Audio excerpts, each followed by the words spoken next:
Apakah Anda sedang merasakan beratnya beban hidup ini?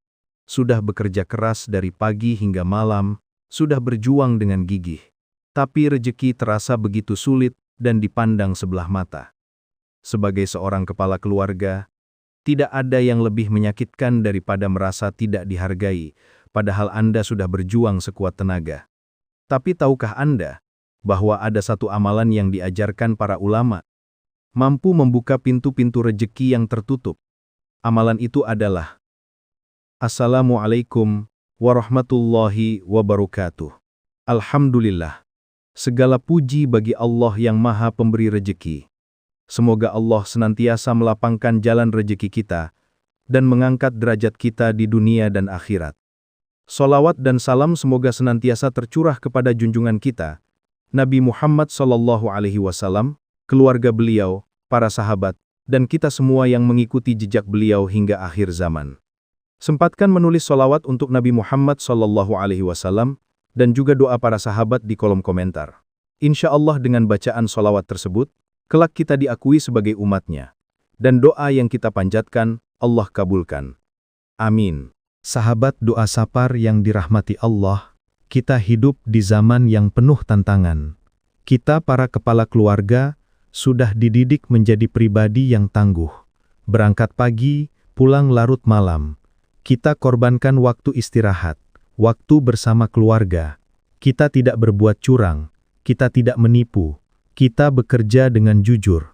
Tetapi, mengapa hasilnya masih terasa kurang? Mengapa pintu rezeki terasa begitu sempit? Disinilah yang perlu kita renungkan bersama. Kita terlalu fokus pada usaha fisik saja. Kita lupa bahwa rezeki pada hakikatnya adalah pemberian Allah. Rezeki itu adalah takdir yang Allah tetapkan. Dan seringkali, rezeki kita tertahan bukan karena kurangnya usaha kita, tetapi karena ada penghalang yang tidak kita sadari. Rasulullah SAW bersabda, dalam hadis riwayat Imam Ahmad, sesungguhnya seorang hamba terhalang dari rezekinya karena dosa yang ia lakukan. Penghalang itu bisa datang dari mana saja. Bisa jadi dari pandangan mata orang yang iri. Bisa jadi dari ucapan-ucapan buruk yang ditujukan kepada kita, bahkan bisa dari dosa kecil yang selalu kita remehkan. Rasulullah SAW bersabda dalam hadis sahih riwayat Al-Bukhari, ain itu benar-benar ada. Ain adalah pandangan mata yang bisa membawa dampak buruk. Mari kita jujur pada diri kita sendiri. Ketika kita terbangun di tengah malam, jam 2 atau jam 3 pagi, apa yang ada di pikiran Anda? Apakah Anda terbangun karena rindu untuk bermunajat kepada Allah, atau terbangun karena gelisah memikirkan hutang, memikirkan tagihan, memikirkan pekerjaan? Disinilah letak perbedaannya. Para orang solih, para kekasih Allah, mereka juga bangun di tengah malam. Tetapi mereka bangun bukan karena rasa cemas dengan dunia. Mereka bangun karena rindu kepada Allah. Sedangkan kita bangun karena takut tidak dapat rezeki. Mereka bangun untuk memohon kepada Sang Pemberi rezeki. Dan tahukah sahabat, kegiatan mereka di tengah malam itu jauh lebih berharga daripada pekerjaan kita seharian. Kita di siang hari terlalu sibuk, meminta kepada manusia, meminta kepada atasan atau kepada bos. Sementara mereka di tengah malam memohon langsung kepada Allah, Sang Pemilik segala rezeki. Dan ketika Allah sudah meridhoi seseorang, Allah akan membukakan pintu-pintu rezeki yang tidak pernah disangka. Maka dari itu sahabatku, ada dua amalan yang bisa kita lakukan.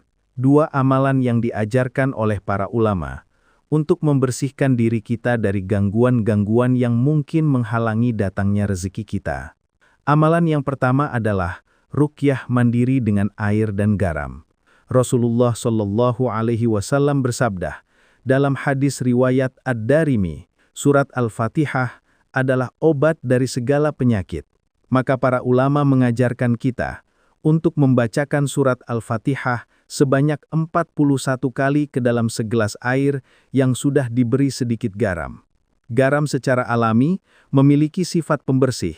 Setelah selesai, air itu kita siramkan di sekeliling rumah atau di setiap sudut ruangan dalam rumah, dengan niat memohon kepada Allah agar membersihkan rumah kita dari segala gangguan yang tidak kita kehendaki. Ini bukan sekedar ritual, ini adalah ikhtiar spiritual kita. Kita meyakini bahwa kesembuhan dan perlindungan itu datangnya dari Allah, dan Al-Fatihah adalah wasilah dan sarana yang Allah ridhai. Lakukan ini dengan penuh keyakinan kepada Allah, bukan kepada air atau garamnya, tetapi kepada Allah yang memberi khasiat pada bacaan kita. Amalan yang kedua dan yang paling utama adalah bangun di sepertiga malam terakhir, lalu tunaikan sholat tahajud walau hanya 2 rakaat. Kemudian setelah salam, kita duduk untuk bermunajat kepada Allah. Para ulama salaf, para ahli hikmah, para kekasih Allah, telah mewariskan kepada kita sebuah amalan yang sangat agung, sebuah zikir yang sangat berkaitan dengan pembuka pintu rezeki. Amalan itu adalah memanggil Allah dengan 2 namanya yang sangat mulia, yaitu Ya Fattah, Ya Razzaq. Mari kita bahas kedua nama agung ini. Yang pertama, Ya Fattah artinya Maha Pembuka. Maksud dari Yang Maha Pembuka adalah membuka pintu-pintu yang tertutup, membuka jalan-jalan yang tersumbat, membuka rahmat-rahmat yang terhalangi. Sahabat, coba bayangkan, kita ini seperti orang yang berdiri di depan sebuah pintu besar. Kita tahu di balik pintu itu ada rezeki yang Allah sudah siapkan untuk kita. Tapi pintunya terkunci rapat. Kita sudah mencoba mendorongnya dengan sekuat tenaga. Namun, pintunya tidak bergerak sama sekali. Kenapa? Bisa jadi pintu itu terkunci oleh dosa-dosa kita. Mungkin terkunci oleh hak orang lain yang kita tahan. Mungkin terkunci oleh silaturahmi yang terputus. Mungkin terkunci oleh sholat yang kita tinggalkan. Sekuat apapun kita mendorong, pintu yang terkunci tidak akan pernah terbuka. Maka, alih-alih kita terus memaksakan diri untuk mendorong pintu itu, lebih baik kita memohon kepada sang pemilik pintu untuk membukakan pintu rezeki yang halal dan berkah untuk kita. Yang kedua, Ya Razzaq, artinya Maha Pemberi rizki. Bukan sekedar memberi, tetapi Maha Memberi. Allah berfirman dalam surat Az-Zariyat ayat 58, sesungguhnya Allah, Dialah Maha Pemberi rizki, yang mempunyai kekuatan lagi sangat kokoh, yang Maha Pemberi rizki, memberi tanpa perhitungan, memberi tanpa batas, memberi kepada siapa saja yang Dia kehendaki. Sahabat, barusan kita sudah memohon kepada Ya Fattah untuk membuka pintunya. Sekarang, setelah pintunya terbuka, kita mohon kepada Ya Razzaq untuk mengalirkan rizkinya melewati pintu yang sudah terbuka. Baca zikir Ya Fattah, Ya Razzaq sebanyak 100 kali setelah sholat tahajud, lalu panjatkan segala doa dan hajat Anda. Adukan semua kesulitan hidup yang Anda alami. Mintalah kepada Allah agar dibukakan pintu rizki yang halal, diberi ketenangan rumah tangga, dijauhkan dari ain dan hasad, dan diangkat derajat Anda, baik di dunia dan akhirat. Sahabat doa sapar yang dirahmati Allah, amalan ini bukan pengganti usaha di dunia. Anda tetap harus bekerja, tetap harus berusaha, tetap harus menjemput rezeki dengan cara yang diridhoi Allah. Zikir adalah cara mendekatkan hati kepada Yang Maha Membuka, dan hati yang dekat dengan Allah, insya Allah akan dimudahkan rezekinya, ditenangkan jiwanya, dan dijaga martabatnya. Lakukan amalan ini dengan istiqomah.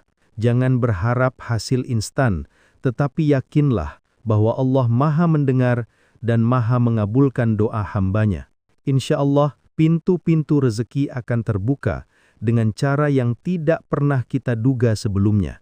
Bukan karena kehebatan kita, tetapi karena rahmat dan hidayah Allah yang maha luas.